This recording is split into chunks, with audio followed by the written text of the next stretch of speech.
Hi there. They say that insanity is doing the same thing every day and expecting a different result. And dog training is very much like that. I've met people who've spent months and longer trying to stop unwanted behaviors and they've made very little progress. People seem to think that just by doing more of the same thing with their dog will change their dog.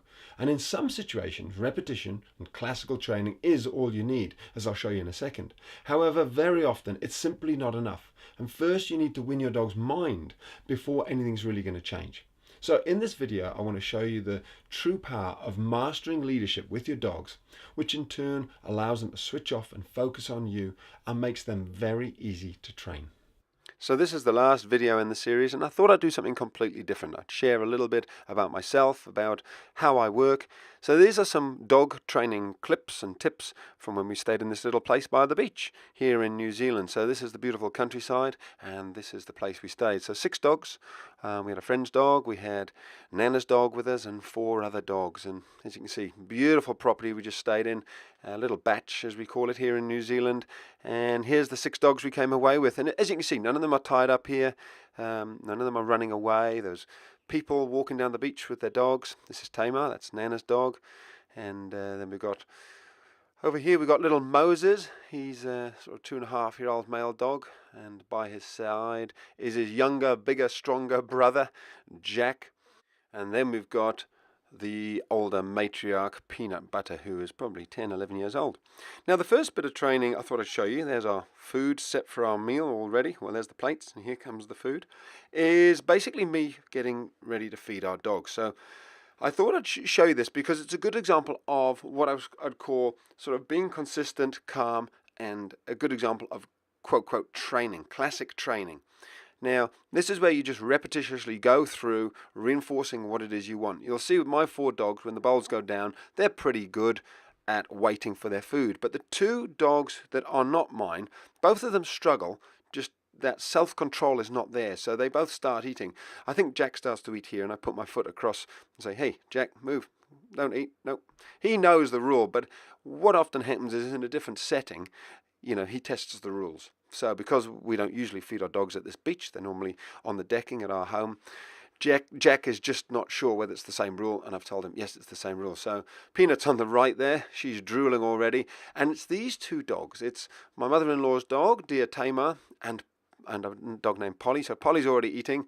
So I move her off. And the key thing here is just this repetition. Stay calm, move her off again. So I'm kind of laughing because Tamar's wagging her tail saying, what we waiting for, what we waiting for? But I really want this dog to wait. So it's no, wait. And I won't show you the full video because it goes on for quite a bit. But Polly gets there in the end. So here we go. I think I've got my 4 dogs. We're almost ready. I move Jack forward. Peanut's drooling, and I just keep repeating this until they finally get it. You're not going to eat until you're calm and watching me. I hold them for a few seconds and then let them go. So sometimes with your training, you do just need to stay in the zone, stay calm, not get angry and start shouting, and just repeat, repeat, repeat, and your dog will get it. Here we've got some very happy dogs eating their food. Now, sometimes repetition is not enough, and you need to follow through with a negative consequence. So I'm often talking to people about calm, consistent consequences, and that's what's happening here. Dear Jack is in timeout. He'll be there. He's in the back of the ute. He'll be there for 1, 2, 5 or 10 minutes, something like that, and he'll get it. He'll understand why he's there very quickly, and he'll stop doing what he did. Now, you do need to make sure your dog is comfortable, that they're not too hot, that they're not too cold, that they've got water and they're happy. But the point is, just using timeout is a far more effective way of getting your dog to stop than just by raising your voice, shouting and becoming angry. So just something for you to think about there. Now these 3 dogs aren't in timeout, and this is another very good point. You can still use the back of the ute for them to sleep in at night. It could be their bed, or it could be like I'm doing here, just during the day. This is another very important point. During the day, I just put the dogs in there and say, hey, just take a break, have a chill, relax. They stay there for an hour and a half, and then I take them out, take them to the bathroom, toilet, give them a run, give them a cuddle, play with them. So whilst it's really good that we take our dogs out for walks and exercise them and Here's Jack just expressing his power in a way that only Jack can actually do.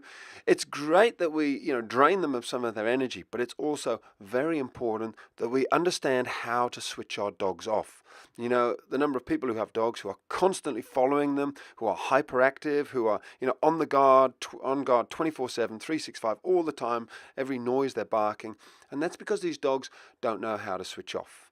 Whereas my dogs here, they're very good at doing what I say. When I say go, I switch them on and they're ready to go. When I say that's enough, calm down, switch off, just stay here. They're not tied up. They're free to roam, or most of the time they're free to roam, and they just chill and relax.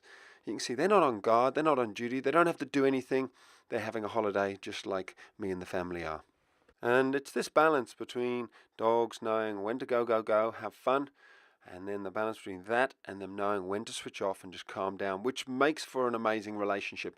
And this is not something you really train a dog to do through classical training. It's a way of being, it's a method, it's an approach, it's a way of interacting with your dog, which will say to your dog, hey, I'm in charge of the situation, I'm in control, you can switch off.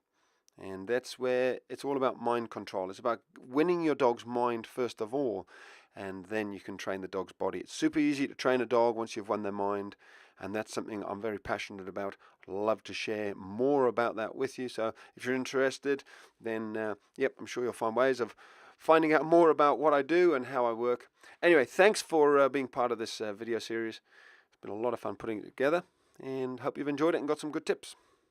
Okay, so that's the end of the 5-part series. Now, earlier I promised you that I'd tell you where you can find out more. So if you've enjoyed those videos, and if you're interested in discovering how you can take this further, then you'll be pleased to hear that I've put together a very complete and comprehensive step-by-step dog and puppy video-based training program that will help you stop all those unwanted dog behaviors and help you raise an amazing puppy.